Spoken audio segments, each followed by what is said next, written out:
गृह मंत्री अमित शाह इस समय बात कर रहे हैं, सीधे सुनाते हैं आपको प्रेस कॉन्फ्रेंस में। और संविधान में प्रस्तावित किए गए आदर्शों पर एक गौरवमयी चर्चा का आयोजन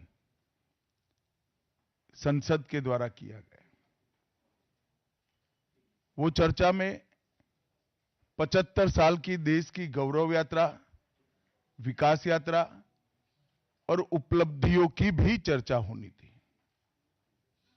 ये तो स्वाभाविक है कि जब लोकसभा में, राज्यसभा में पक्ष और विपक्ष होते हैं तो हर मुद्दे पर लोगों का नजरिया अलग अलग होता है, दलों का नजरिया अलग अलग होता है, वक्ताओं का नजरिया अलग अलग होता है।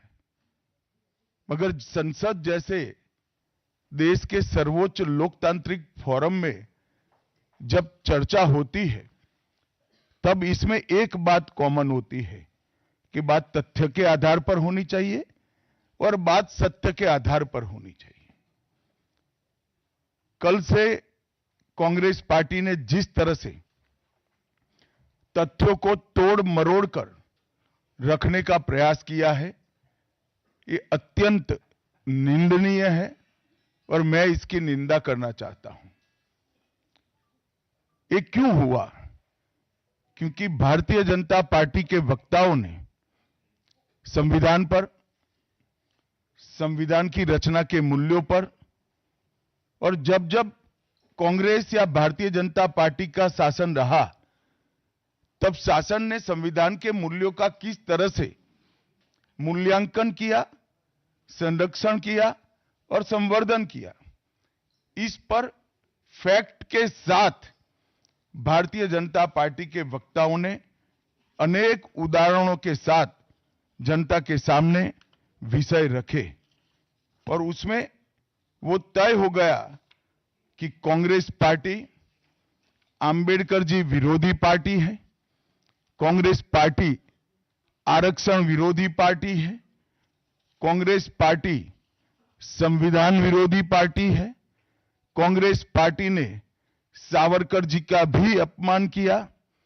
कांग्रेस पार्टी ने आपातकाल डालकर संविधान के सारे मूल्यों की धज्जियां उड़ा दी, नारी सम्मान को भी सालों तक दरकिनार किया, न्यायपालिका का हमेशा अपमान किया, सेना के शहीदों का अपमान किया और भारत की भूमि तक को संविधान तोड़कर विदेशी देशों को देने की हिमाकत कांग्रेस पार्टी के शासन में हुई। जब ये पूरा सत्य उजागर हो गया तब कल से कांग्रेस पार्टी ने फिर एक बार अपनी पुरानी पद्धति को आजमाते हुए बातों को तोड़ मरोड़ कर और सत्य को असत्य के कपड़े पहनाकर समाज में भ्रांति फैलाने का एक कुत्सित प्रयास किया है। संसद में जब चर्चा हो रही थी, ये सिद्ध हो गया कि बाबा साहेब आंबेडकर का कांग्रेस ने किस तरह से पुरजोश विरोध किया था। बाबा साहब के न रहने के बाद भी किस प्रकार से कांग्रेस ने बाबा साहब को हास्य पर ढकेलने का प्रयास किया। जब संविधान सभा अपना काम कर चुकी, चुनाव हुआ 1951-52 में और 54 में, दोनों बार कांग्रेस ने बाबा साहब को हराने के लिए कोई कसर नहीं छोड़ी।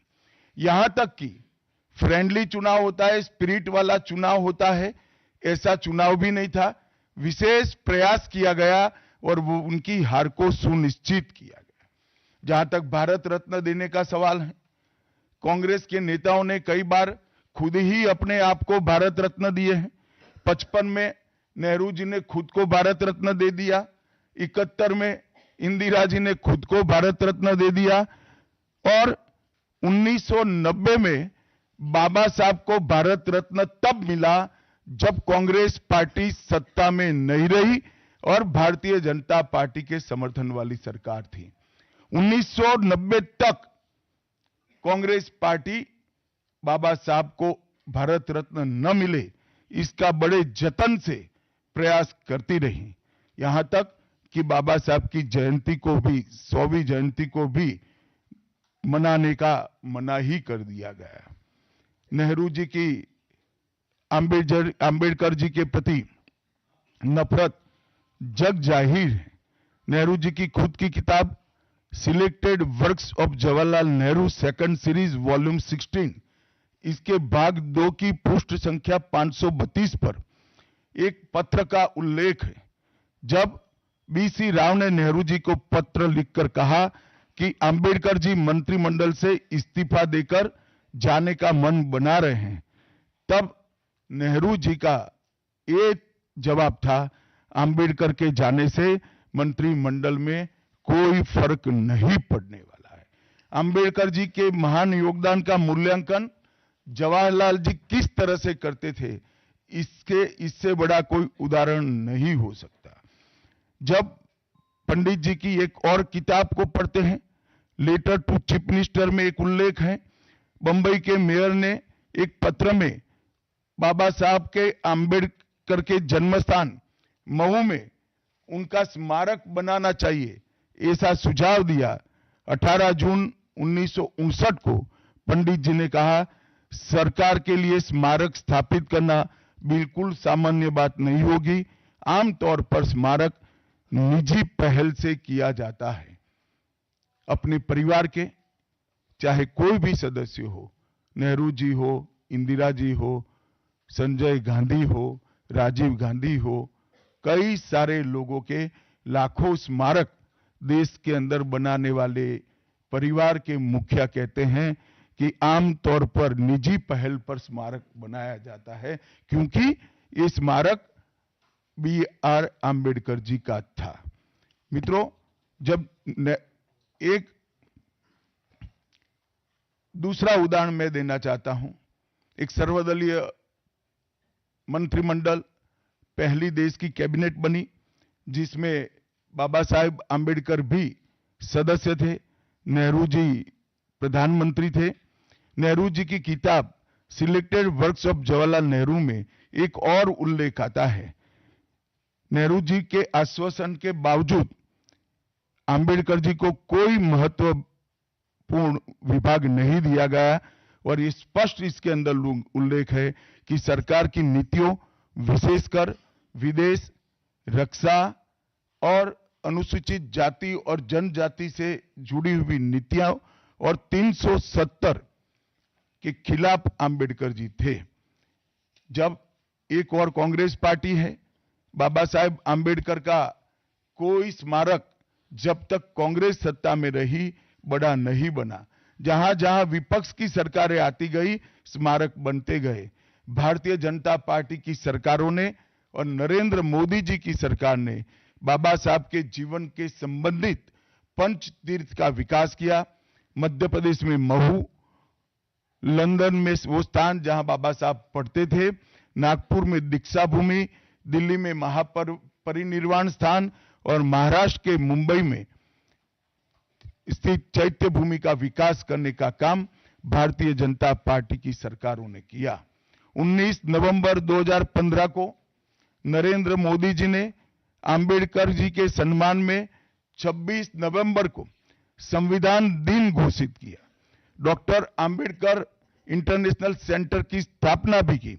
2018 में प्रधानमंत्री नरेंद्र मोदी जी ने महापरिनिर्वाण स्थल पर डॉक्टर अंबेडकर स्मारक का उद्घाटन किया, जो लगभग 2 एकड़ में फैला है। मित्रों, मैं आज जब आप सबके सामने उपस्थित हुआ हूं, तब राज्यसभा में मेरे बयान को तोड़ मरोड़ कर पेश किया गया। मेरा मीडिया के सभी मित्रों से आग्रह है, कांग्रेस ने सार्वजनिक जीवन में जो पद्धति की है कि बयानों को तोड़ मरोड़ कर पेश करना, हो हल्ला मचाना और भ्रांति खड़ी करना। पहले उन्होंने नरेंद्र मोदी जी के भी एडिटेड बयानों को सार्वजनिक किया। चुनाव जब चल रहा था, मेरे बयान को AI का उपयोग कर एडिट किया गया और पूरे देश में इसको प्रसारित करने का घृणित काम किया गया। और आज अंबेडकर जी के लिए मेरी बात को तोड़ मरोड़ कर वो पेश कर रहे हैं। मैं स्पष्टता के साथ कहना चाहता हूं, मीडिया को विनती भी करना चाहता हूं कि मेरा पूरा बयान जनता के सामने रखिए। मैं वो पार्टी से आता हूं जो पार्टी कभी अंबेडकर जी का अपमान नहीं कर सकती। पहले जनसंघ और फिर भारतीय जनता पार्टी ने हमेशा अंबेडकर जी के सिद्धांतों के आधार पर चलने का प्रयास किया है। जब जब भारतीय जनता पार्टी शासन में रही, अंबेडकर जी के सिद्धांतों का हमने प्रचार किया है। आरक्षण को और मजबूत करने का काम भारतीय जनता पार्टी ने किया है। इन्होंने जिस प्रकार से आरक्षण को भी विरोध किया वो भी हम सब जानते हैं। पिछड़ा वर्ग आयोग, काका साहेब कालेलकर आयोग 53 में बना, 55 में रिपोर्ट आई, आज तक वो रिपोर्ट को लागू नहीं किया गया। 31 दिसंबर 1980 को मंडल आयोग बना, मंडल आयोग की रिपोर्ट आई। 80 में इंदिरा जी ने मंडल आयोग को ठंडे बस्ते में डाल दिया। 90 में जब गैर कांग्रेसी सरकार आई तब मंडल आयोग की रिपोर्ट लागू हुई। उस वक्त राजीव गांधी विपक्ष के नेता थे और जब मंडल आयोग की रिपोर्ट लागू हुई, प्रस्ताव संसद में आया, राजीव जी ने अपने जीवन का सबसे लंबा भाषण ओबीसी के आरक्षण का विरोध करने के लिए किया। आज मैं फिर से एक बार आग्रह के साथ मीडिया को बताना चाहता हूं, सच्चाई को जनता तक पहुंचाना चाहिए। मेरी पूरी बात बहुत स्पष्टता के साथ, कोई कंफ्यूजन के बगैर राज्यसभा के रिकॉर्ड पर है। आज भारतीय जनता पार्टी के सैकड़ों कार्यकर्ताओं ने ट्वीट कर भी इस सत्य को लोगों के बीच में पहुंचाया है। और जिन्होंने जीवन भर बाबा साहेब का अपमान किया, जिन्होंने जीवन भर बाबा साहब के सिद्धांतों को दरकिनार किया, जिन्होंने जब तक सत्ता में रहे बाबा साहब को भारत रत्न मिलने नहीं दिया, जिन्होंने जब तक सत्ता पर रहे आरक्षण के सिद्धांतों की धज्जियां उड़ाई, वो लोग आज बाबा साहेब आंबेडकर के नाम पे भ्रांति फैलाना चाहते हैं। मैं कांग्रेस के अध्यक्ष खरगे जी को भी कहना चाहता हूं, खरगे साहब, आपका तो कम से कम दायित्व बनता है, क्योंकि आप उस वर्ग से आते हो जो वर्ग के लिए बाबा साहब आंबेडकर जी ने पूरा जीवन समर्पित किया। आपने कम से कम कांग्रेस के एक कुत्सित प्रयास में सपोर्ट नहीं करना चाहिए था। मुझे बड़ा दुख है कि आप भी राहुल गांधी जी के दबाव में इसके अंदर शामिल हुए हो। मित्रों, आज जब हम सब यहां बैठे हैं, मैं फिर से एक बार कहना चाहता हूं, कांग्रेस के पास इस संविधान के ऊपर की चर्चा में बाबा साहेब आंबेडकर विरोधी कांग्रेस है, इसका कोई जवाब नहीं बचा। संविधान विरोधी कांग्रेस है, इसका कोई जवाब नहीं बचा। कांग्रेस आरक्षण विरोधी है, इसका कोई जवाब नहीं बचा। कांग्रेस सावरकर विरोधी है, इसका भी कोई जवाब नहीं बचा। कांग्रेस ओबीसी विरोधी है, उसका भी कोई जवाब नहीं बचा। आपातकाल का पाप कांग्रेस के ही समय में हुआ, इसका भी कोई जवाब नहीं बचा। नारी सम्मान का विरोध भी कांग्रेस ने ही किया, वो प्रस्तापित हो गया। न्यायपालिका का अपमान ही कांग्रेस ने ही किया, वो भी प्रस्तापित हो गया। भारत की भूमि को भी संविधान को दरकिनार कर विदेश को सौंपने का पाप भी कांग्रेस ने ही किया, ये भी प्रस्तापित हो गया। तब फिर से एक बार चिर परिचित अपनी पुरानी नीति पर कांग्रेस आई है और उन्होंने मेरे बयान को तोड़ मरोड़ कर आधा ही दिखाकर जनता के सामने रखना और भ्रांति फैलाने का प्रयास किया है। कृपया मेरा पूरा बयान आप सभी लोग जनता तक पहुंचाइए, तो दूध का दूध और पानी का पानी हो जाएगा। मैं उस पार्टी से आता हूं, उस संस्कृति से आता हूं, जो स्वप्न में भी बाबा साहब के विचारों का या बाबा साहब के स्वयं का अपमान नहीं कर सकते।